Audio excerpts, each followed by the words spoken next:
Hello, my name is Robin Gilstrom. You've probably seen me before on this YouTube channel. In the past, we filmed the making of my McKean car and my German Leopold cannon in N-scale, but today we're going to talk about something a little bit different. As a member of the South Bay Historical Railroad Society, they have decided for members only create a 1-foot square diorama contest, of which last year I entered this entry. I had the CP Huntington steam engine. It's a brass steam engine that was my younger brother's when he was a kid, and he gave it to me, and I did a little detail to it. But I had a Central Pacific car, and the building back here was a kit that I got. So I decided to build a scene that represents something you would see out in the Nevada desert after a snowstorm has come through. Just let my creativity build with the stuff I had. Obviously, people have trees laying around, and you have people, there's a little snowman down here with the kids playing around it. There's people waiting to get on the train. I had fun building this, and it worked out to be a really nice, fun entry last year. Now that I've showed you what I did for last year's diorama contest, I want to show you and talk about what I've done for this year's. This year is more based on reality than the fantasy one from last year. To build what you see on a 1-foot diorama, I had to go down to the depot and take pictures of all the structures and items that are on site, and then also took measurements of the sheds and everything you would see there. We'll start with the maintenance away tool shed. That structure, along with the speeder shed, I scratch built using styrene plastic and the measurements I had made and using the pictures as reference material. It represents what it is there today. The trucks, obviously those are 1950s trucks, they're not there today, but I think it made the scene come alive. The speeder shed you see here was used by SP track maintenance away people, and there is a track that goes into it. If you could see inside, you'd see that I embedded the track in the flooring inside. There's also a workbench inside that exists today, although you can't really, with this model, you can't see what's going on in there.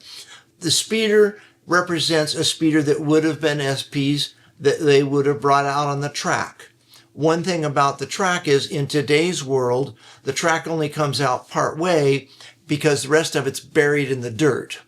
Coming all the way out, there would be this platform so that you could bring the speeder out and rotate it and get it onto the track. This little platform is not there anymore. Of course, this track is now Caltrain's main track, which is electrified and been modernized.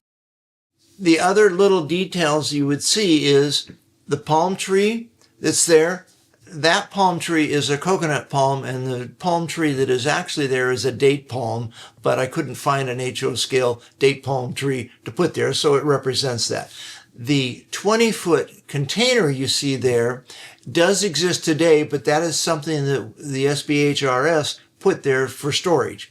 So it is such that if I really wanted to date it properly, I can take off, but I think for now it adds a nice detail to it. The only other thing that is detailed that's on there is over here is a silver box that was actually used for storing batteries for driving all the equipment. And I modeled that from styrene, again, to represent what is there.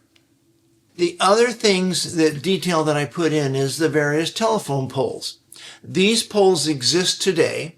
There's a wire going between them, which is this easy line stretch thing, so that if I hit them, I don't break them, which is really a nice feature. I don't know if you can still buy this stuff or not, but I have some. Down at the bottom, there's the silver poles coming up. Those contain the wires that used to go out to the various switches that the interlocking machine in the tower would run. These wires are really only wires to support those cables going out. Notice the little electrical box down there. That exists today, and that's scratch built from a piece of styrene, and it even has the electrical meter on it.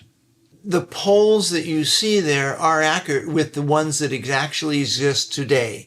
They're based upon pictures of the actual poles, and the only difference is the poles that are there today have been there so long that they're warped and bent and stuff. But how do you do that in a modeling?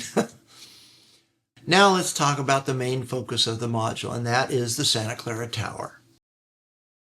The Santa Clara Tower was built from a laser kit.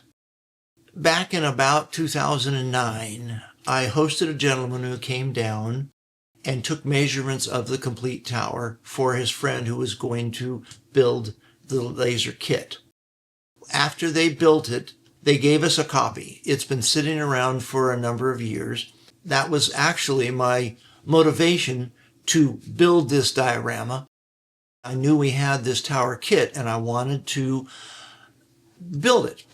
The paints that were used to paint it and the sheds were the actual paints we used on the tower.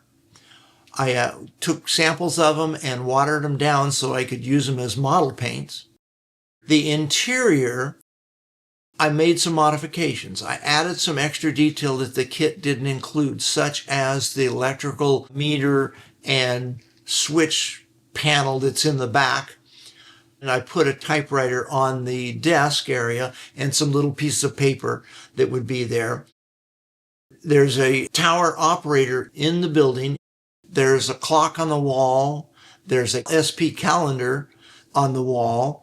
There's a fire extinguisher hanging on the wall. There's a LED light in the ceiling so that you can light it up.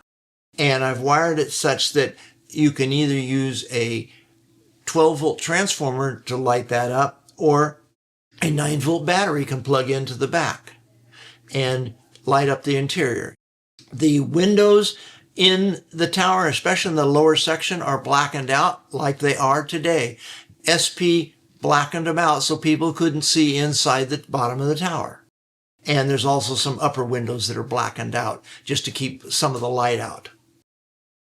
There were some issues and problems I had to overcome to build it, such as finding the correct board and batten for the maintenance away shed and the right V-groove spacing. In fact, on both of those, I had to buy 3 different versions till I found one that came close. One thing you will notice if you're a real rivet counter or board counter in this case, you'll find the number of battens on the side of this maintenance away shed. It's off by 1, but it represents what's there, and that's what you do when you're modeling. If you want to come down and actually see these buildings, they do exist. They're down at the Santa Clara Train Depot, maintained by the South Bay Historical Railroad Society. We are open Tuesday evenings and Saturdays. And please come down and see this and our museum that we have at the depot. I had a lot of fun building this, and hopefully this encourages you to do something on your own. Thank you very much, and we'll be seeing you next time.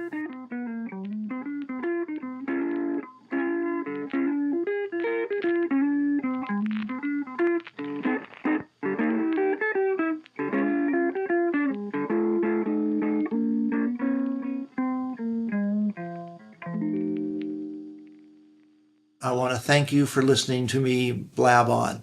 Thank you. I don't know about the blab on.